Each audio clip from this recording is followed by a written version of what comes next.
Nosotros nos hacemos la pregunta de si realmente funcionan las medidas que estableció el gobierno en materia de precios de la carne. Digo, recordemos que hubo un cepo a las exportaciones, que después se flexibilizó ese cepo y que el objetivo más importante por parte del gobierno era lograr un acuerdo con el sector ganadero para, en definitiva, que se volcara al precio final de la carne a los consumidores. La pregunta sigue, ¿dio resultados, da resultados este tipo de medidas? Se lo vamos a preguntar a Miguel Schiariti, que es el presidente de SICRA, que es la entidad que nuclea a los productores, la Cámara de la Industria y Comercio de Carnes y Derivados de la República Argentina. ¿Qué tal? Buen día, Miguel, ¿cómo le va? Claudia Durán lo saluda. ¿Qué tal, Claudia? ¿Cómo está? Bueno, la pregunta la hacíamos, ¿no? Esto de, ¿funcionan o no estas medidas? Digo, ¿el objetivo se da, esto de que baje el precio de la carne en vamos a decir, las carnicerías, no en las góndolas? A mí me gusta más que cada uno saque su propia conclusión. Digo esto cuando vemos que en el mes de junio la carne en el sector de AMBA, es decir, la ciudad de Buenos Aires y el Gran Buenos Aires, aumentó el 8%, la carne en góndola o en carnicería aumentó en promedio el 8%. Sí.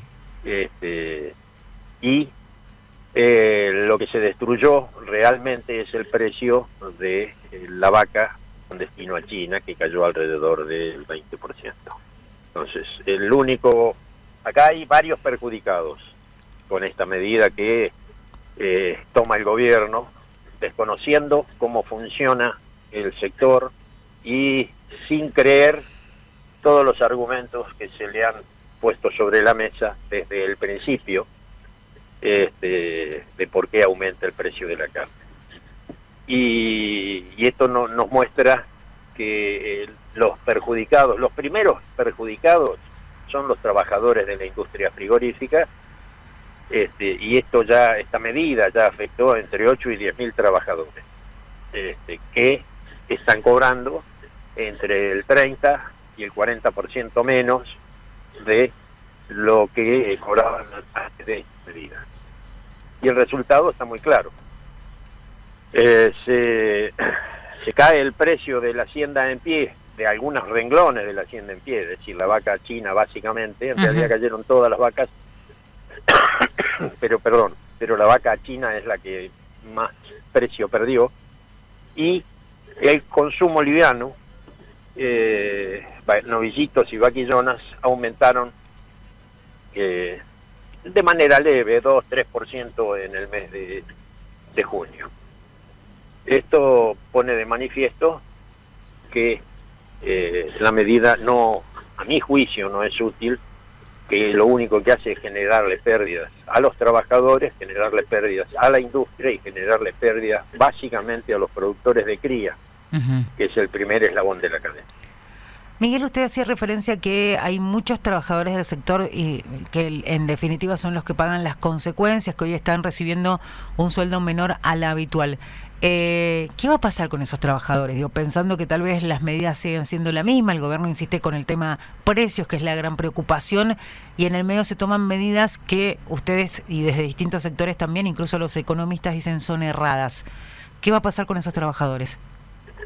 Esos trabajadores, por ahí, el Estado decide subsidiarlos con algún retro que no va a compensar la pérdida de salario, sin ninguna duda. Hay trabajadores que ya han perdido su trabajo porque hay sectores de la industria exportadora que contratan el personal de despostada por contrato, hacen un contrato con una empresa para que hagan la despostada, y si no tienen material para exportar, para despostar, porque no se puede exportar, entonces suspenden el contrato. Y entonces esos trabajadores se quedan sin trabajo directamente. Y los trabajadores que cobraban horas extras dejan de cobrarlas, y seguirán trabajando con un sueldo menor, porque no tienen otra alternativa.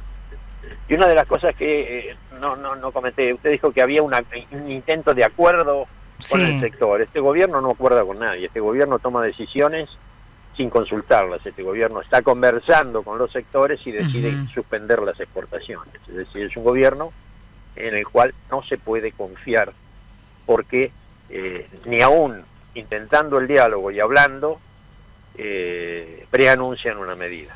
Solo amenazan y después la ejecutan. No hay acuerdo con este gobierno, no hay ninguna posibilidad de ningún acuerdo con este gobierno. Miguel, yo hacía referencia, digo, a que recuerdo hace algunas semanas atrás cuando se hablaba ya de, en un primer momento se decía vamos a terminar con el cepo, después dijeron no, lo vamos a flexibilizar y sobre la marcha, antes de ese anuncio decían, bueno, se va a anunciar el acuerdo ganadero, algo que finalmente no sucedió porque los funcionarios del gobierno salieron a decir, estábamos negociando el acuerdo ganadero, estábamos dialogando con el consorcio ABC, con los frigoríficos exportadores, lo que usted nos dice es que eso no pasa. ¿O solamente hablan con algunos sectores? Hablan con el ABC, que es el sector exportador más importante, y mientras el grupo de empresas que conforman el ABC les ofrece 8 o 10 mil toneladas de carne por mes para poner a precios muy baratos, ellos cierran las exportaciones. Por eso digo que no es un diálogo, por eso digo que no es confiable. Porque estaban en esa conversación y dicen acuerdo, no hay acuerdo. Es más o menos lo mismo que si yo le digo, bueno, los trabajadores de la industria frigorífica acordaron trabajar menos horas y acordaron ganar 30% menos. No es cierto. Claro. El trabajador de la industria frigorífica no tiene más remedio que aceptar esas condiciones porque el mercado se los impone. Miguel, ustedes en el documento, el último que ha salido desde SICRA, hacen referencia a la protesta del 9 de julio que llevó este acto de repudio a las medidas implementadas por el Ejecutivo Nacional. Quería hacer referencia un poco a lo que ha significado este acto y también hacer referencia a que hubo figuras políticas. Por ahí lo que se cuestionaba en ese momento, y me parece que es el ideal, usted para hacerle esa consulta, dijeron, bueno, lo que era algunos analizaban que lo que era un reclamo auténtico se terminó politizando con la participación de algunos referentes políticos. ¿Qué piensa de eso? Pienso que es absolutamente así. Hay algún personaje dentro del PRO, la presidenta para ser más preciso, que se monta en cualquier circunstancia para intentar capitalizar, como si fuera un reclamo de la exdiputada, algo que en lo que nunca participó realmente, y aparecer de manera poco tradicional para ella, montada en un caballo, realmente es un vedetismo que no le hace bien a la política y que no le hace bien al sector. Al reclamo de ustedes, ¿no? ¿Cómo? Que no le hace bien al reclamo de ustedes. Claro, por eso no le hace bien al sector. Es exactamente lo contrario. Pero bueno, esa señora piensa nada más que en lo que cree que le conviene a ella. Le gusta la participación, le gusta mostrarse y lo hace sin tener en cuenta las consecuencias. Y sobre todo las necesidades de ustedes. Miguel, estaba también un poco analizando este documento y digo, no es la primera vez que hacen referencia sobre las decisiones del gobierno de que quienes hoy por hoy están a cargo de tomar estas decisiones no conocen la realidad que vive el sector y sobre todo las necesidades que hay, ¿no? Tal vez no conocen el mecanismo certero para bajar los precios porque convengamos que al gobierno le preocupa mucho el tema precios, pero el mecanismo que utilizan no sigue siendo el mejor porque no da resultados, está claro que es así.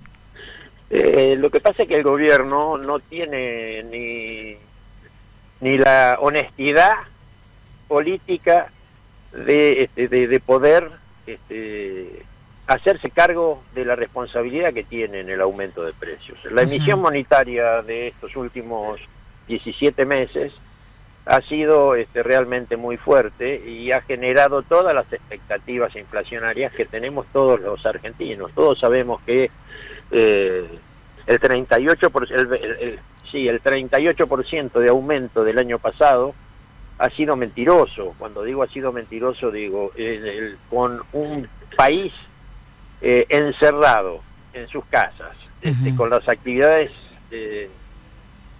muchas actividades sin desarrollarse, no hubo aumento de muchos precios, no hubo escuelas, por lo tanto no hubo aumento las cuotas de las escuelas, no se salió de la casa, entonces y no se podía ir a comprar ropa, entonces la indumentaria tampoco aumentó, y con esto podemos seguir hablando, no hubo cines ni teatros, y entonces el rubro divertimento tampoco tuvo modificaciones de precio, no hubo restaurantes, y entonces las comidas fuera del hogar tampoco aumentaron. Entonces esa es una inflación, no digo que torcida por el INDEC, digo una inflación que no reflejaba el aumento que sí se está dando este año con la apertura de las actividades económicas. Miguel, una última consulta. Siempre se habla de cómo el sistema impositivo asfixia todas las actividades. De 1 kilo de carne, ¿cuánto en porcentaje de ese precio, de ese valor, va a parar a los impuestos? De cada 100 pesos que uno gasta en una carnicería, 28 se los lleva el Estado. Bueno, muchísimas gracias por este ratito con nosotros, Miguel. Un abrazo grande. Chao, un gusto, hasta pronto. Hasta luego. Ahí escuchábamos a Miguel Schiariti, presidente de SICRA, hablando de esto, ¿no? No se cumplió con el objetivo. Querían que se bajara el precio, lo decía él, en el AMBA, en el área metropolitana, situación que se puede ver reflejada también en otros puntos del país.